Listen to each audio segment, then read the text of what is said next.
Welcome to മലൂക്യുളർ. Discuss ചെയ്യാനുള്ളത് preview ആണ്. ബാർസ വേഴ്സസ് അത്ലറ്റിക്കോ മാച്ചിൻ്റെ പ്രിവ്യൂ. ഫസ്റ്റ് ലെഗ് ഒന്നും നമ്മൾ വീഡിയോ ചെയ്യാൻ വേണ്ടി പറ്റിയൊരു സാഹചര്യം ആയിരുന്നില്ല. എനിക്കൊന്നും ഒരു മാസത്തിന് മേലെ നമ്മൾ വീഡിയോ ചെയ്തിട്ട് ഇനി കുറച്ചുകൂടെ കൺസിസ്റ്റൻ്റ് ആയിട്ടൊക്കെ ചെയ്യുന്നതായിരിക്കും. അപ്പം പഴയ ചുറ്റുപാടിൽ നിന്ന് കുറച്ച് വിട്ടുപോകുന്നു. ഓക്കെ, അപ്പോൾ നമുക്ക് പ്രിവ്യൂ. ക്വസ്റ്റ്യൻ എന്ന് പറഞ്ഞു കഴിഞ്ഞാൽ കംബാക്ക് നടത്താൻ പറ്റുമോ ഇല്ലേ എന്നുള്ളതാണ്. ഇതാണ് ഏറ്റവും വലിയ ചോദ്യം. എനിവേ നമുക്ക് നോക്കാം. അപ്പോൾ നമ്മൾ ടീമിൻ്റെ അവസ്ഥയൊക്കെ എടുത്ത് നോക്കുന്ന സമയത്ത് ബാർസയിലേക്ക് വരുന്ന സമയത്ത് നമുക്ക് ബെറ്റർ ആയിട്ടുള്ള ന്യൂസ് എന്ന് പറയുന്നത് ഫ്രങ്കി തിരിച്ചെത്തുന്നുണ്ട്.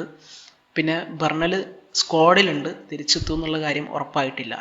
കളിക്കുമോ എന്നുള്ള കാര്യം ഉറപ്പായിട്ടില്ല. എനിവേ ടീമിൽ സ്റ്റാർട്ട് ചെയ്യാൻ വേണ്ടി പോകുന്നത് ഫ്രങ്കി ആയിരിക്കും. ബെർണൽ സ്റ്റാർട്ട് ചെയ്യാനുള്ള ഒരു ചാൻസ് നമ്മൾ കാണുന്നില്ല. ബെർണൽ കളിയിൽ വരുന്നുണ്ടെങ്കിൽ ഒരു സബ്സ്റ്റിറ്റ്യൂട്ട് ആയിട്ടായിരിക്കും മിക്കവാറും വരിക, മെഡിക്കൽ ക്ലിയറൻസ് കിട്ടുവാണെങ്കിൽ. ഓക്കെ, അപ്പോൾ നമ്മുടെ ഏകദേശം സ്റ്റാർട്ടിംഗ് 11 മേ ബി ഇങ്ങനെ ആവാം. നമുക്ക് കുബാർസിക്ക് റെഡ് കാർഡ് പോലും കിട്ടിയ ഒരു സിറ്റുവേഷനിൽ സ്റ്റാർട്ടിംഗ് 11 ഇങ്ങനെ ആവാം. ഗോൾ കീപ്പറായിട്ട് ജോയൻ ഗാർഷ്യ, റൈറ്റ് ബാക്ക് ആയിട്ട് അവിടെ കൂണ്ട ഉണ്ടായിരിക്കും. കൂണ്ടനെ ലാസ്റ്റ് എസ്പാന്യോൾ മാച്ചിൽ നമ്മൾ ഫുള്ള് റെസ്റ്റ് ചെയ്തിട്ടുണ്ട്.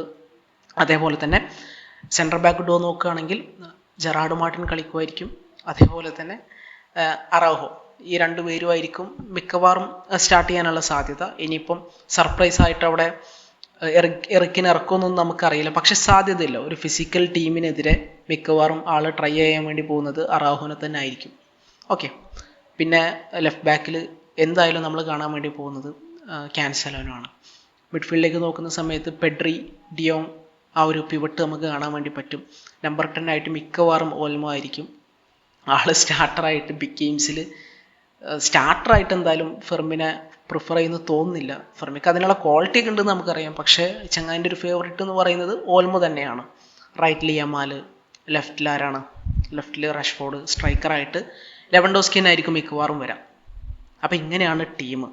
അപ്പം ഈ ഒരു ടീമിൻ്റെ അവസ്ഥ നോക്കുകയാണെങ്കിൽ നമുക്ക് കൺസേണിങ് ആയിട്ടുള്ള സംഭവം ഡിഫൻസ് തന്നെയാണ്. ഗോൾ കീപ്പറെ പോലും നമുക്ക് 100% വിശ്വാസമുണ്ട്, പക്ഷേ ഡിഫൻസാണ് പ്രശ്നം. കഴിഞ്ഞ കളി തന്നെ ഫസ്റ്റ് ഹാഫത്തൊക്കെ ഒരു ഇൻസിഡൻറ്റ് കണ്ടാൽ അറിയാം. ആ ഒരു ട്രാൻസിഷൻ്റെ സമയത്ത് എനിക്ക് തോന്നുന്നു ഗ്യൂലിയാനോ സിമിയോണിനൊക്കെ നമ്മുടെ മാർട്ടിൻ ഓടിപ്പിടിക്കാൻ പെടുന്നൊരു പാട്. ആള് കുറച്ച് സ്ലോപ്പി ആവുന്നു. ആ ബോൾ മുതലെടുത്തുകൊണ്ട് സിമിയോണി അവിടെ ഒരു അസിസ്റ്റിന് വേണ്ടി ശ്രമിക്കുന്നു. നല്ല ചാൻസാണ് അവരവിടെ ക്രിയേറ്റ് ചെയ്തത്, പക്ഷേ ഗോൾ അടിക്കാൻ വേണ്ടി പറ്റിയില്ല. അപ്പം ഈ ട്രാൻസിഷണൽ ഡിഫെൻഡിങ്ങിൽ പലപ്പോഴും മാർട്ടിൻ ഒരു എന്താ പറയുക കുറച്ച് മോശമാണെന്ന് എനിക്ക് തോന്നിയിട്ടുണ്ട്. അപ്പോൾ അതൊന്നാമത്തെ കാര്യം, അത് കുറച്ച് കൺസേണിങ് ആണ്. പിന്നെ റീസെൻ്റ് ആയിട്ടുള്ള UCL ബിഗ് മാച്ചസിൽ നമ്മുടെ അറൗഹോൻ്റെ ഫോം, അതൊരു കൺസേണിങ് ഫാക്ടറാണ്. അപ്പം അത് രണ്ടൊരു കൺസേണിങ് ഫാക്ടറായിട്ട് അവിടെ നിലനിൽക്കുകയാണ്. അപ്പം ഇവരൊക്കെ നല്ല സ്റ്റാൻഡ് ഔട്ട് ആയിട്ടുള്ള പെർഫോമൻസ് പുറത്തെടുത്താലാണ് നമുക്ക് ആ ഒരു മാച്ചിൽ മുന്നോട്ട് പോകാൻ വേണ്ടി പറ്റുള്ളൂ. എസ്പെഷ്യലി നമുക്ക് 2 ഗോളിൻ്റെ ഒരു ഡെഫിസിറ്റ് മറികടക്കേണ്ടതുണ്ട്. അപ്പോൾ ഈ ഡിഫൻസിൻ്റെ ഇമ്പോർട്ടൻസ് ഞാൻ പറയാൻ കാരണം എന്താ വെച്ച് കഴിഞ്ഞാൽ നമ്മൾ ഗോൾ സ്കോർ ചെയ്യും. നമുക്ക് ചിലപ്പോൾ 2-3 ഗോൾ സ്കോർ ചെയ്യാൻ വേണ്ടി പറ്റിയേക്കാം, പക്ഷേ അപ്പോൾ നമ്മളിവിടെ ഗോൾ കൺസീഡ് ചെയ്യാൻ വേണ്ടി പാടില്ല. അതുകൊണ്ടാണ് ഞാൻ ഡിഫൻസിനെ കുറിച്ച് എടുത്ത് പറയാനുള്ള കാരണം. പിന്നെയെന്ന് പറഞ്ഞു കഴിഞ്ഞാൽ നമ്മുടെ റൈറ്റ് സൈഡ് കൂണ്ടേൻ്റെ കാര്യം എന്ന് പറഞ്ഞു കഴിഞ്ഞാൽ എനിക്ക് തോന്നുന്നു കൂണ്ട കുറച്ചുകൂടെ ബെറ്റർ പെർഫോമൻസ് വരുന്ന മാച്ചിൽ തരുന്നത്. കാരണം ആൾക്ക് കുറച്ച് റെസ്റ്റ് കിട്ടിയിട്ടുണ്ട്. ലാസ്റ്റ് മാച്ചിലൊക്കെ ഫുൾ റെസ്റ്റ് ചെയ്താണ്. അപ്പം കുറച്ചുകൂടെ എനർജറ്റിക് ആയിരിക്കും. അപ്പം നല്ല പെർഫോമൻസ് തന്നെ ആളടുത്ത് ഞാൻ എക്സ്പെക്റ്റ് ചെയ്യുന്നുണ്ട്. പിന്നെ ക്യാൻസലോ ഒരു എക്സെപ്ഷണൽ പെർഫോമൻസ് തരുന്നുള്ള ഒരു വിശ്വാസമുണ്ട്. ആൾ പറഞ്ഞിട്ടുണ്ട് he will fight for the badge respective of the future എന്തായി കഴിഞ്ഞാലും താൻ ഫൈറ്റ് ചെയ്യും ബാഡ്ജിന് വേണ്ടിയിട്ടെന്ന് പറഞ്ഞിട്ടുണ്ട്. ആ വാക്കിൽ എന്തായാലും വിശ്വാസമുണ്ട്. അപ്പം ഇവിടെ ഞാൻ ക്യാൻസലോൻ്റെ കാര്യം എടുത്ത് പറയുകയാണെങ്കിൽ ക്യാൻസലോ അറ്റാക്ക് ചെയ്യും, കിഡിലിനായിട്ട് അറ്റാക്ക് ചെയ്യും, നോ ഡൗട്ട്. ആളുടെ പേസ്, ആളുടെ ടേക്ക് ഓൺ ചെയ്യാനുള്ള എബിലിറ്റി, ഓപ്പോണൻറ്റ് ബോക്സിലേക്ക് ഇടിച്ചു കയറാനുള്ള എബിലിറ്റി, ഇതൊന്നും സംശയമില്ല. പക്ഷേ അത് ഡിഫൻസിലൊരു വോയിഡ് ഉണ്ടാക്കും. ആ വോയിഡ് എങ്ങനെ നമ്മൾ ഫില്ല് ചെയ്യും, അല്ലെങ്കിൽ അത് എത്രത്തോളം ആണ് അത്ലറ്റിക്കോ ടാർഗറ്റ് ചെയ്യാൻ വേണ്ടി പോകുന്നത് എന്നുള്ളത് ഒരു വലിയ കാര്യമാണ്. കാരണം ലെഫ്റ്റ് സൈഡിലുള്ള മാർട്ടിന് എനിക്കത്ര വിശ്വാസം പോരാ. എസ്പെഷ്യലി അത്ലറ്റിക്കോനെ പോലത്തെ ഒരു ടീമിനെ ഡിഫെൻഡ് ചെയ്യുന്ന സമയത്ത്. വേറെ ഏത് ടീമാണെങ്കിലും ഓക്കെ, ട്രാൻസിഷനിൽ Atletico is one of the best in the world. ഇവരെ ട്രാൻസിഷനിൽ പിടിച്ചു നിർത്തുക എന്ന് പറഞ്ഞു കഴിഞ്ഞാൽ നിസ്സാര കാര്യമല്ല. ഓക്കെ, അപ്പം അത് ഒരു ഇമ്പോർട്ടൻ്റ് ആയിട്ടുള്ള കാര്യമാണ് ഡിഫൻസിൽ. അപ്പം നോക്കാം എന്തായാലും അവരെങ്ങനെ പെർഫോം ചെയ്യുന്നു നോക്കാം. പിന്നെ ഏറ്റവും ഇമ്പോർട്ടൻ്റ് ആയിട്ടുള്ള കാര്യം ഡിഫൻസിൽ നമ്മൾ ഇൻഡിവിജ്വൽ മിസ്റ്റേക്സ് വരുത്താതിരിക്കുക എന്നുള്ളത്. അപ്പോൾ ലാസ്റ്റ് മാച്ചിൽ നമ്മൾ റെഡ് കാർഡ് മേടിച്ചു. അതിന് മുന്നത്തെ UCL നോക്കൗട്ട് നോക്കുകയാണെങ്കിൽ അവിടെ അറൗഹോൻ്റെ റെഡ് കാർഡ്, പിന്നെ ഇന്റർ മാച്ചിലും നമ്മുടെ മിസ്റ്റേക്സ് ഒക്കെ തന്നെയാണ്. ഓക്കെ, എല്ലാം ഒഴിവാക്കാൻ പറ്റുന്ന ഗോളുകളായിരുന്നു പലതും. അപ്പം മിസ്റ്റേക്സ് വരുത്താതിരിക്കുക. ഒരു റെഡ് കാർഡൊക്കെ വാങ്ങിയിട്ടുണ്ടെങ്കിൽ കഥ കഴിഞ്ഞു എന്നുള്ളതാണ് സത്യം. പിന്നെ മിഡ്ഫീൽഡിലേക്ക് വരുന്ന സമയത്ത് ഫ്രങ്കി തിരിച്ചെത്തുകയാണ് പെഡ്രിയോടൊപ്പം. അത് വലിയൊരു ഹോപ്പാണ് നമുക്ക് തരുന്നത്. പക്ഷേ ബെർണലിൻ്റെ ഫിറ്റ്നസ് കൺഫേം ആയിട്ടില്ല, അതൊരു പ്രശ്നമാണ്. ഇങ്ങനത്തെ ഒരു ടീമിനെതിരെ ബെർണൽ ഉള്ളത് ഭയങ്കര നൈസാണ്. കാരണം ബെർണൽ കുറേ കൂടെ ഫിസിക്കലി കേപ്പബിൾ ആണ്. ബെർണൽ പിന്നെ കുറേ കൂടെ സ്കോർ ചെയ്യും. നമ്മളെ സ്ട്രൈക്കർമാരെക്കാളും സൂപ്പറായിട്ട് ബെർണൽ സ്കോർ ചെയ്യുന്നതാണ് എനിക്ക് തോന്നുന്നത്, ഇപ്പോൾ റീസെൻറ്റ് ആളുടെ ഗോൾസ് ഒക്കെ കണ്ടിട്ട്. ഓക്കെ, ആൾ കുറച്ചുകൂടെ ക്ലിനിക്കലാണ്. അപ്പം പിന്നെ സെറ്റ് പീസിലൊക്കെ ഭയങ്കര അവെയർ ആയിട്ട് നിന്ന് ഗോൾ സ്കോർ ചെയ്യുന്ന മനുഷ്യനാണ്. അപ്പം അത്തരത്തിലുള്ളൊരു പ്ലെയറെ സാന്നിധ്യം സെക്കൻഡ് ഹാഫിലെങ്കിലും ഈ ഒരു മാച്ചിൽ കിട്ടിക്കഴിഞ്ഞാൽ നമുക്ക് വളരെ നല്ലതായിരിക്കും. പിന്നെയെന്ന് പറഞ്ഞു കഴിഞ്ഞാൽ നമ്മൾ ഫൈനലത്തെ പിന്നെ ഓൾമോൻ്റെ അറിയാലോ, ഓൾമോ അൺപ്രഡിക്റ്റബിൾ ആണ്. മാച്ചിൻ്റെ ഫസ്റ്റ് 10 മിനിറ്റ് കണ്ടാൽ അറിയാം ഓൾമോ എങ്ങനെ കളിക്കുന്നത്. ആ 10 മിനിറ്റിൽ എന്ത് കളിയാണ് കളിക്കുന്നത് അതിനെ ആയിരിക്കും 90 മിനിറ്റ് നമുക്ക് കാണാൻ വേണ്ടി പറ്റുക. അപ്പം ഓൾമോൻ്റെ കാര്യം അൺപ്രഡിക്റ്റബിൾ ആണ്. ഓൾമോ മോശമാണെങ്കിൽ സെക്കൻഡ് ഹാഫിൽ തന്നെ നമ്മൾ മിക്കവാറും ഫെർമിനെ കൊണ്ടുവരും. ഫെർമി സെക്കൻഡ് ഹാഫിൽ കഴിഞ്ഞ മാച്ചിലൊക്കെ എന്ത് നല്ല പെർഫോമൻസാണ് പുറത്തെടുത്തത് നമുക്കറിയാം. പിന്നെ യമാൽ ഗ്യാരണ്ടീഡാണ്, പെർഫോമൻസ് തരും. കഴിഞ്ഞ മാച്ചിലേക്കാൾ നല്ല പണിയെടുത്താണ്. ഇപ്പോൾ എസ്പാന്യോൾ മാച്ചിലേക്ക് വരുന്ന സമയത്ത് നമ്മൾ ഈ പെഡ്രിനെയും യമാലിനെ ഫുള്ള് കളിപ്പിച്ചു. ഇതാ പ്രശ്നം. നമുക്ക് കുറച്ച് റെസ്റ്റ് കൊടുക്കുമായിരുന്നു. നമുക്കവിടെ നല്ല ക്വാളിറ്റിയുള്ള റൂണി ബർദാഗ്ജിനെ പോലത്തെ പ്ലേയേഴ്സ് ഉണ്ട്. ആ റൂണിനൊക്കെ ഇറക്കായിരുന്നു. നമ്മൾ അതിനൊന്നും മെനക്കെട്ടില്ല. നമ്മൾ യമാലിനെ ഫുള്ള് കളിപ്പിച്ചു. ഓക്കെ, യമാൽ പെഡ്രി രണ്ടിലൊരാൾക്ക് ഒരു 10 മിനിറ്റ് റെസ്റ്റ് എങ്കിലും കൊടുക്കായിരുന്നു. അത് കൊടുത്തില്ല. ഒന്നാമത് ഇവർ ആ ഒരു എന്താ പറയുക, അത്ലറ്റിക്കോ മാച്ചിലേക്ക് വരുമ്പോൾ തന്നെ എക്സോസ്റ്റഡ് ആണ്. അതേപോലെ ഇഞ്ചുറി സ്കേഴ്സ് പോലും ഉണ്ടായിരുന്നു പെട്ടെൻ്റെ കേസിലേക്ക് വരുന്ന സമയത്ത്. എന്നിട്ട് നമ്മൾ എസ്പാന്യോളിനെ പോലത്തെ ഒരു ടീമിനെതിരെ ഇവരെ ഫുള്ള് കളിപ്പിച്ചു.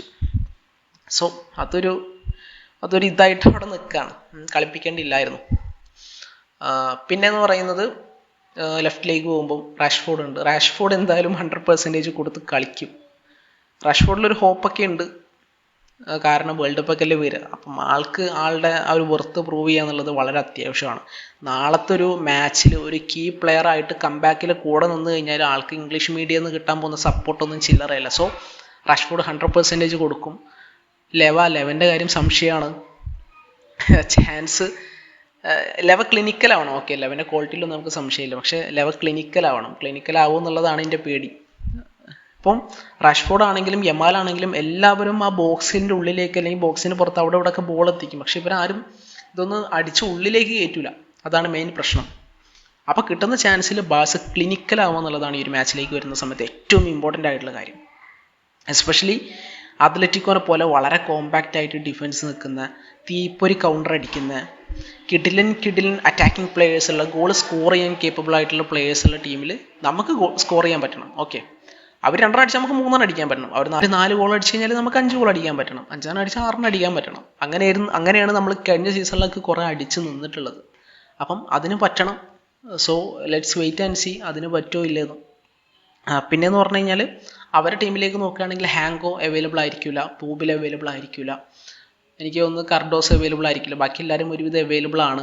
ഡിഫൻസിലേക്ക് നോക്കുന്ന സമയത്ത് നോർമാൻറ്റും ലെങ്കിലായിരിക്കും മിക്കവാറും ഉണ്ടാവുക. അപ്പം അവരുടെ ഡിഫൻസിനും കുറച്ച് പ്രശ്നങ്ങളൊക്കെ ഉണ്ട്. അപ്പം നമ്മൾ അത് മുതലെടുക്കാൻ വേണ്ടി ശ്രമിക്കണം. അതാണ് ചെയ്യാനുള്ളത്. പിന്നെ എടുത്തു പറയാനുള്ളൊരു കാര്യം എന്ന് പറഞ്ഞു കഴിഞ്ഞാൽ നല്ല രീതിക്ക് നമ്മൾ കൗണ്ടർ പ്രസ് ചെയ്യുക എന്നുള്ളതാണ്.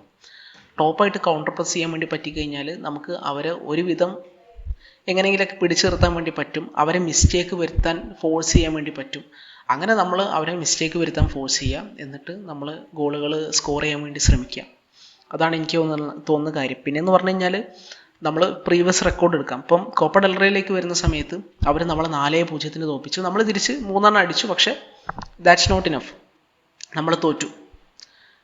അതിനു മുമ്പ് ഇവർ ലീഡ് എടുത്തിട്ട് നമ്മൾ സെക്കൻഡ് ലെങ്കിൽ ഇവരെ പോയി അടിച്ചിട്ടുണ്ട്. പക്ഷേ UCL വരുന്ന സമയത്ത് നമ്മൾ 2 തവണയാണ് UCL നോക്കൗട്ടിൽ ഏറ്റുമുട്ടിയിട്ടുള്ളത്. 2 തവണയും അവർ നമ്മളെ പരാജയപ്പെടുത്തിയിട്ടുണ്ട്. പിന്നെ എനിക്ക് തോന്നുന്നു കുറേ മത്സരങ്ങളായിട്ട് UCL ഹോമിൽ അത്ലറ്റിക്കോ അൺബീറ്റൺ ആണ്. അപ്പം ഇതുവരെ UCL നോക്കൗട്ടിൽ അത്ലറ്റിക്കോനോട് ജയിക്കാൻ പറ്റാത്ത റെക്കോർഡ് അത് തിരുത്തണം. കുറേ കാലത്തിനിടയ്ക്ക് അത്ലറ്റിക്കോ ഹോമിൽ തോക്കാത്ത റെക്കോർഡ് അത് തിരുത്തണം. അപ്പം അങ്ങനെ മൾട്ടിപ്പിൾ റെക്കോർഡ്സ് ബ്രേക്ക് ചെയ്താലാണ് നമുക്ക് ഈ ഒരു മത്സരത്തിൽ ജയിച്ചിട്ട് സെമി ഫൈനലിലേക്ക് പോകാൻ വേണ്ടി പറ്റുക. അപ്പം ഞാൻ മനസ്സിലാക്കുന്നത് നമ്മൾ ഫുള്ളി മോട്ടിവേറ്റഡ് ആണ്, നമ്മളെല്ലാം സെറ്റാണ്. പിന്നെ നമ്മൾ വിചാരിക്കുന്ന പോലല്ല, നമ്മുടെ ടീമിൻ്റെ മെൻറ്റാലിറ്റി സൂപ്പറാണ്. അപ്പം ഒരു കംബാക്ക് എക്സ്പെക്റ്റ് ചെയ്യുന്നില്ല എന്നൊന്നും ഈ ടീമിനെ നോക്കി പറയാൻ വേണ്ടി പറ്റില്ല. പക്ഷെ നമ്മളൊരു ടോപ്പ് ഫൈറ്റ് കൊടുക്കും. ഇൻഡിവിജ്വൽ മിസ്റ്റേക്ക് ഒന്നും വന്നില്ലെങ്കിൽ നമ്മളൊരു കംബാക്ക് പുൾ ചെയ്യുമെന്നാണ് എനിക്ക് തോന്നുന്നത്. ഉറപ്പൊന്നും പറയാൻ വേണ്ടി പറ്റില്ല. പിന്നെ പറയേണ്ട കാര്യം, റഫീഞ്ഞൻ്റെ ഒരു മിസ്സിങ് ഉണ്ടല്ലോ, അത് വലിയ മിസ്സിങ് ആയിട്ട് ഈ ഒരു മാച്ചിൽ നിൽക്കും. ഇപ്പോൾ ബിഗ് മാച്ചിലേക്കൊക്കെ വരുന്ന സമയത്ത് ആളുടെ പ്രസ്സിങ്, ആളുടെ ഫിനിഷിംഗ് ഒക്കെ തന്നെയാണ് നമ്മളെ പലപ്പോഴും താങ്ങി നിർത്തിയിട്ടുള്ളത്. അപ്പം ആ ജോലിയൊക്കെ ആരെങ്കിലൊക്കെ മുന്നോട്ട് വന്ന് ചെയ്യണം. യമാൽ ചെയ്യണം, അല്ലെങ്കിൽ ലവ ചെയ്യണം, അല്ലെങ്കിൽ റാഷ്ഫോർഡ് ചെയ്യണം, അല്ലെങ്കിൽ പെഡ്രി ചെയ്യണം, ഫ്രാങ്കി ചെയ്യണം, അല്ലെങ്കിൽ ആൻസലോ, ആരെങ്കിലൊക്കെ വന്ന് ചെയ്യണം. ഓക്കെ, അല്ലാതെ രക്ഷയില്ല. അപ്പോൾ എന്തായാലും ത്രില്ലിംഗ് മാച്ച് ആയിരിക്കും. ഒരു വൺ സൈഡഡ് മാച്ച് ഒന്നും ആവാനുള്ള സാധ്യതയില്ല. ഇവൻതോ മാച്ച് മെട്രോപൊളിറ്റാനോയിലാണെങ്കിലും നമുക്കെന്ത് മെട്രോപൊളിറ്റാനോയിൽ പോയിട്ട് അത്ലറ്റിക്കോനെ അടിക്കാനൊക്കെ പറ്റും. പക്ഷെ അവരും രണ്ടും കൽപ്പിച്ചാണ്. ഇപ്പം കൊക്കേൻ്റെ ഒക്കെ വർത്തമാനം പറയുന്നത് കേട്ടില്ലേ, ഒരു ഫൈനൽ പോലെ, ഒരു വാറ് പോലെയാണ് കൊക്കയൊക്കെ ഈ ഒരു മാച്ചിന് എടുത്തിട്ടുള്ളത്. പിന്നെ നമ്മൾ പ്രീവിയസ് ഹിസ്റ്ററി നോക്കുകയാണെങ്കിൽ ഞാൻ പറഞ്ഞല്ലോ 2 തവണയാണ് UCL ഇവന്മാരോട് തോറ്റ് പുറത്തായിട്ടുള്ളത് നോക്കൗട്ടിൽ. അതിലൊരു തവണ നമ്മൾ പുറത്താക്കിയത് ഗ്രീസ്മാനാണ്. ഗ്രീസ്മാൻ എപ്പോഴും ടീമിലുണ്ട്. ഒരു തവണ നമ്മൾ പുറത്താക്കിയിട്ടുള്ളത് കോക്കയാണ്. കോക്ക എപ്പോഴും ഈ ടീമിലുണ്ട്. സോ എല്ലാവരും ഉണ്ട്. അപ്പം നമുക്ക് മറുപടി കൊടുക്കാൻ പറ്റിയൊരു പെർഫെക്റ്റ് സ്റ്റേജാണിത്. ഓക്കെ, അപ്പോൾ സ്റ്റേജിൽ നമ്മളെങ്ങനെ പെർഫോം ചെയ്യുന്നുള്ളത് കണ്ടറിയാം. നമുക്ക് 3 ഗോൾ വേണം ഇവരെ തോൽപ്പിക്കാൻ. ഗോൾ മേ ബി നമ്മൾ എങ്ങനെയെങ്കിലും സ്കോർ ചെയ്തേക്കാം. നമ്മൾ ലാസ്റ്റ് 4-0 തോറ്റു വന്നിട്ട് നമ്മൾ 3 ഗോൾ ഇവർക്കെതിരെ അടിച്ചിട്ടുണ്ട്. അപ്പം ഗോൾ കൺസീഡ് ചെയ്യാതിരിക്കുക, ഇൻഡിവിജ്വൽ മിസ്റ്റേക്സ് വരുത്താതിരിക്കുക, അതാണ് പ്രധാനപ്പെട്ട കാര്യം. പിന്നെ സബ്സ്റ്റിറ്റ്യൂഷൻസ് നമ്മൾ കൃത്യമായിട്ട് നടത്തുക. പിന്നെ പ്ലെയേഴ്സ് ക്ലിനിക്കലാവുക.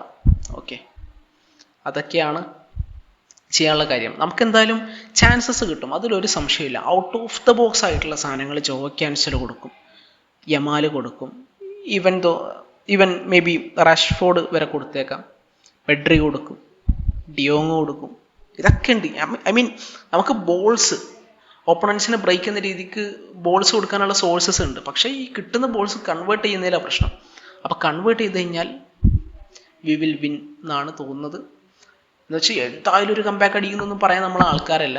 നമുക്ക് എന്തായാലും കാത്തിരുന്ന് കാണാം. എന്താണ് നിങ്ങളുടെ തോട്ട്സ്? അത് നിങ്ങൾ കമൻറ്റ് സെക്ഷനിൽ പറയാം. ഓക്കെ, മറ്റൊരു വീഡിയോ വീണ്ടും കാണാം. Thank you.